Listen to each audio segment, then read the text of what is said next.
Hello, welcome to our channel. Welcome old listeners who've come back and new listeners.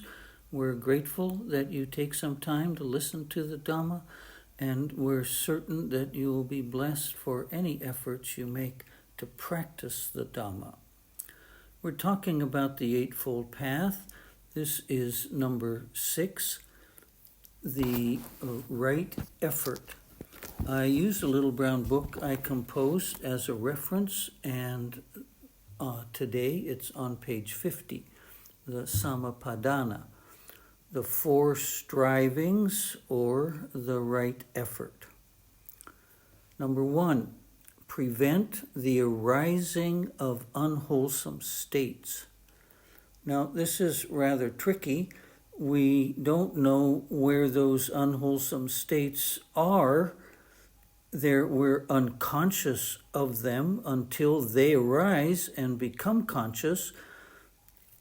And how do we prevent something from arising when we don't know exactly what it is or when or where it might arise? The only experience I have in this regard is in meditation.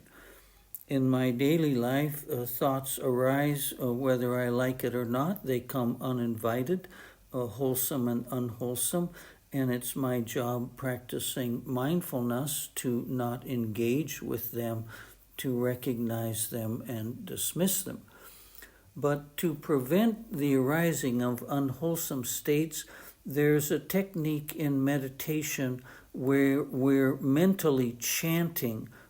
For example, we could say, no I, no me, no mine, no me, no mine, no me, no mine, no I, no me, no mine.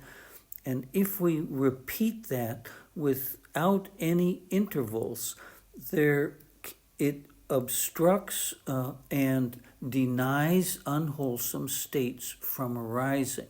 Any mantra that you have or you're comfortable with, you can say it louder and softer. You can say it out loud. If you're really struggling, you can say it loudly.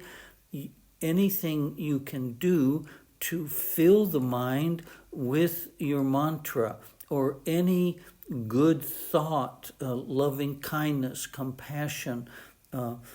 If you say those things in the mind, silently or out loud, ardently and with strong determination, you block and prevent unwholesome states from arising. The second one is eliminate any arisen unwholesome state. Well, as I mentioned just a moment ago, when I'm walking through my day, living through my day, all kinds of thoughts arise. They are unwelcome or they're welcome, but in any case, I dismiss them. I don't follow them. I don't get involved. I don't chase them, whether they're a memory or some thought about the future. I let it go as quickly as possible. Number 3 is develop unarisen wholesome states. So a state of mind is what we're talking about. And if we're practicing mindfulness, that's what we're doing. We are developing unarisen wholesome states. We're recognizing that we still are impatient, or we still easily anger, or we're still judgmental, we're still suffering from depression or anxiety or loneliness, hopelessness, etc. And we have to recognize those and replace them with their opposite. So we develop unarisen wholesome states by defeating the unwholesome states and practicing, repeating, or contemplating wholesome states. And the last one is sustain, develop, and perfect arisen wholesome states. So we can only do this if we're mindful every moment. We can only be mindful, I say this repeatedly, if we have developed a strong ability to concentrate. Our meditation practice is one side of the coin of mindfulness. Mindfulness is one side and concentration is the other. Once we get up from our meditation, we begin to practice mindfulness, and we must be good enough at it to perfect what we entertain and what we don't entertain as a state of consciousness. My teacher Ajahn Kanchit has a variation of those four that are the traditional ways of defining right effort. He says, the effort to be mindful of the states of satisfaction and dissatisfaction that arise in the mind, and to be aware when they arise and pass away. So it's a repeat of something I just said. You have to notice when you're satisfied, when you're happy-go-lucky, when you're feeling great, everything is pleasant and pleasurable. You have to notice that.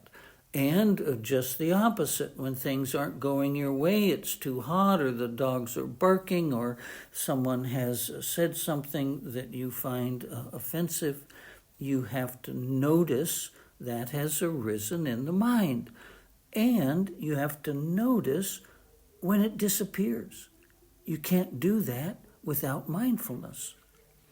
Number 2 is the effort to abandon, let go of, release the sense of satisfaction and dissatisfaction by recognizing that they are neither you nor yours, that they are occurring without your permission and will eventually pass away. So this is the second part of proper practice of mindfulness. It's not enough to notice that we're angry or that we're happy, that things are going well or going badly. That is not the practice of mindfulness. The practice of mindfulness is to notice that and then to say, this is not me. This does not belong to me. This is not myself. This has come uninvited. I don't know where it came from. I recognize it. I dismiss it. I renounce it. I'm not interested in it. I'm not going to be captivated by it. Number 3, the effort to practice and develop mindfulness and clear comprehension moment by moment. Well, I guess I've already just said that without realizing it was in the book.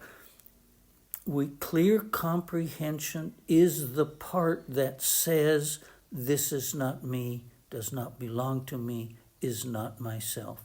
No I, no me, no mine. However you find it comfortable and most effective to disown and to let go, because everything that is happening is non-personal. It is not happening to a person, but it feels like it is. Number 4, the effort to maintain mindfulness and clear comprehension to the fullest until it transforms into the extinction of all defilements and suffering. And what is that? That's nibbana, that's release, that's the end of the work. But if we cannot maintain constant comprehension of mindfulness, constant comprehension that nothing is happening to a person, nothing is happening to me, but things are happening through the eyes, ears, nose, taste and touch, through ideas, through memories, through expectations, fantasies, etc. Sensations are arising and passing away, etc. But our job is to know and let go. Okay? That's our talk on the right effort that we must make as continuously as possible throughout every waking moment of our day. Thank you for reaching the end of this talk. We're grateful, very grateful that you listen. Thank you.